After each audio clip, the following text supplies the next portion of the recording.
everyone, and welcome to this stage 14 betting preview of the Tour de France. We've got 2 big days in the mountains ahead of us. We're into the Pyrenees, and I absolutely can't wait for the action to begin. If you do enjoy these videos, hit the like button, hit the subscribe button, and of course hit the bell so you could be notified every time we upload a new sports betting video.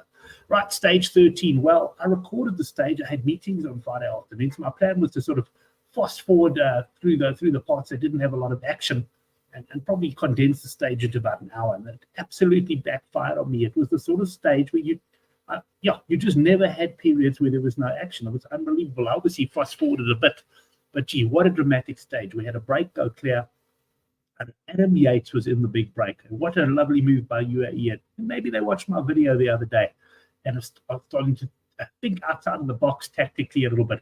Anyway, it forced Visma to come to the front. Visma were actually struggling to peg back the break, and then a couple of the other general classification teams came to the fore. Certainly when Ineos joined in as well, it closed down quite quickly. So Yates then dropped back. I had Matej van der Poel in the break. Unfortunately, that break never succeeded. A small break of 4 then went up the road, but they were also doomed. There was a bit of crosswind action as well, but really this action absolutely start to finish. And somewhat surprising, I mean, if you saw the results, you got Philipsen, Van Aert, Gamay, and Ackerman up there in the top 4. You think it was sort of a traditional sprint stage, but it was anything but. But at the end of the day, a fairly, when I say small, it must have been about 60 or 70 riders, I suppose, in the peloton. But all of the main sprinters made it. Cavendish was dropped, but that was sort of to be expected. So all of the main guys made it. Groenewegen can hang on for quite long. He was also dropped. And Philipsen delivered a brilliant sprint to win the stage ahead of Wout van Aert. Ackerman, another good race for him in 3rd, and Gamay finishing in 4th, losing some green jersey points there. But as long as he keeps scoring in those sort of positions, he should be fine. Just a couple of other riders to highlight on the stage. Jasper Stuyven, I mean, he was on the attack in the final kilometers, and he still managed to sprint to 6th place. This man seems to be carrying some excellent form. There's got to be a stage for him that he can go close in the final week, surely. And Pogačar, very interesting to see him sprinting there. There was, of course, an accident right near the end. Some of the guys getting caught up in that. Pogačar avoided that and actually sprinted. I guess he might have had the idea of taking some bonus seconds in mind there, but certainly shows you can't be feeling too bad if you can sprint like that towards the end. Right, let's have a look at the yellow jersey update. Of course, the big news, Rogic didn't start the stage, so he's gone. And Ayuso for the UAE team. I know a lot of people saying he didn't do much for Pogačar in the mountains. I disagree. I think he's a man you wanted with you there, whether it could be attack or do some pulls. He may not be in the league of an Almeida, but I think he's still a useful teammate to have. He's gone as well. He was sick. He didn't finish the stage. So a bit of a shake-up there in the top 10, but nothing towards the top certainly amongst the top 3 there. And just looking at the betting, this is at Boyle Sports. We've got Vingegaard trading at just over 9 to 10 and Pogačar there at 11 to 10. So Vingegaard's slight favorite. Gamay, he still leads the green jersey competition by 75 points. There's not many sprint stages left. As long as he can keep scoring points, he should be okay. Still a 1 to 10 shot with Jasper Philipsen basically trading there at 13 to 2 in what looks a 2-horse race. The King of the Mountains, well, that's going to change drastically over the weekend. We've currently got Pogačar and Abrahamsen on 36. Abrahamsen went to try and take the lead today, but unfortunately there he failed. But all action on tomorrow, and a lot's going to depend over the next 2 days. I mean, if it's a GC battles up the final climb, you've got to think that, yes, Vingegaard Pogačar is probably going to win this jersey. But if the breaks can take the major points on all of the climbs, then we could see someone, and quite possibly someone I haven't even listed here, at a much bigger price coming through to take the King of the Mountains competition. I've got quite a few guys covered, so yeah, I just have to hope 1 or 2 of them get in. I'm hoping Felix Galli's about 9 minutes back now, still hovering around the top 10 there, but I would like to think that he might get into the break and can hopefully finish the job there for the King of the Mountains. Right, let's move on to stage 14. And it's an interesting profile. We've got a fairly flattish start for the first 70 kilometers. We've got a sprint, and then we go up the Col de Tourmalet, HC out of category climb, 19 kilometers at 7.4%. That's some serious climbing. A descent, and then a straight up the next climb, a Cat 2, 8.2 kilometers at 5.1. And finally, our finishing climb, I don't know how to pronounce it, Plada Day, I guess, something along those lines. We'll hear it a lot tomorrow from the commentators. That's another out of category, 10.6 kilometers at 7.9. So going to be very interesting. I would imagine we're going to get a big battle to get into the break. It's unfortunate for the strong climbers that there's a 70 kilometers of relatively flat, because they're going to battle to get into the break. And what we might have is a situation where a break goes clear and possibly halfway up the final climb, we even get a counter break that kind of goes and catches up with some of the climbers in. So it's going to be very interesting. And it's going to be interesting to see the attitude of UAE and the attitude of Jumbo-Visma. Now, I think in an ideal world, Jumbo-Visma will want to make the stage as hard as possible, because that's when Pogačar tends to struggle. It's quite a short stage, 151.9 kilometers, and I would say that that's what they would do. And if they had last year's team, they wouldn't have trouble doing it. But I don't think they've got the mountain power to do that this year, which would give the break a good chance, because it would mean that Jumbo-Visma have to delay their sort of aggressive riding to try and isolate Pogačar.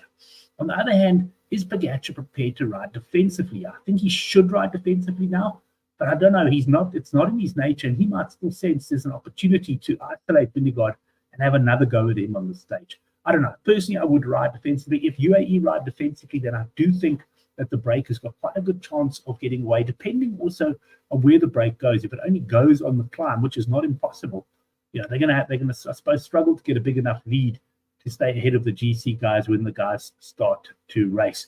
So plenty to look forward to. It's a fascinating stage. I won't lie. It's one I can't pick between the GC and the break at this stage. I'm just hoping for some really exciting racing. It's been a brilliant Tour de France so far, and I just hope that continues. Obviously, I'd like to hit a bet or two as well, but going to be excellent to watch. And I'm trying to cover all bases a little bit with my staking plan.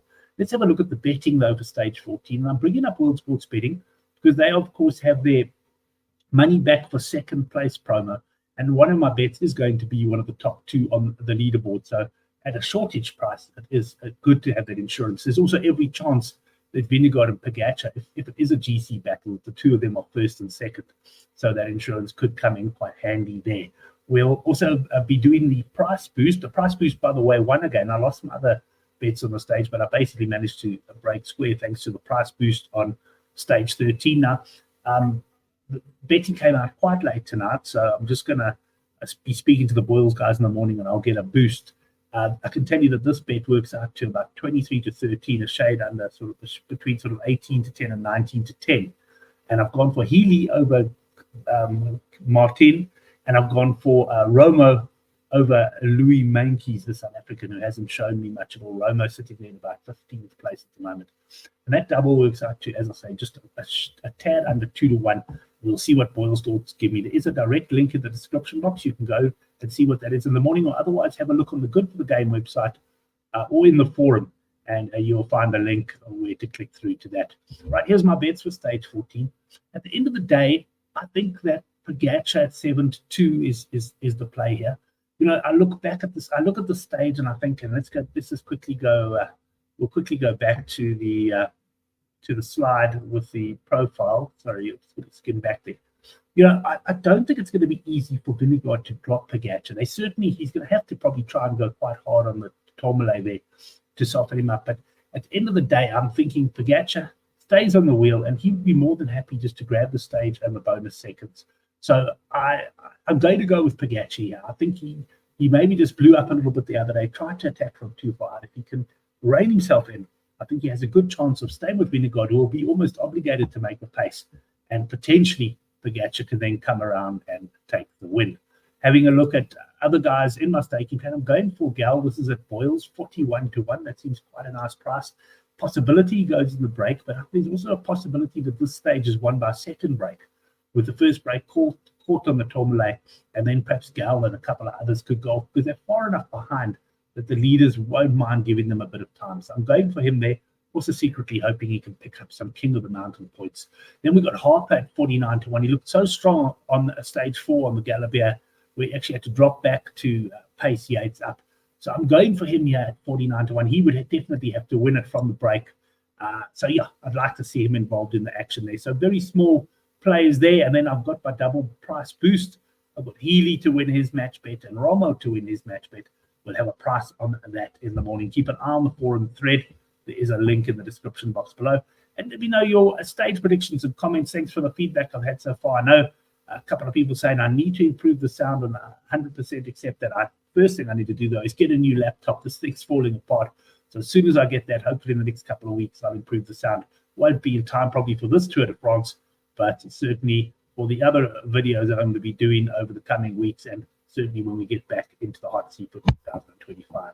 Thanks everyone for watching the video. Enjoy the stage. I cannot wait for this weekend. I'll probably be recording the Tour de France tomorrow afternoon and watching the rugby, because South Africa, of course, take on Ireland. And then I'll sort of catch up the Tour de France stage at the end. So I'll be staying off social media once again.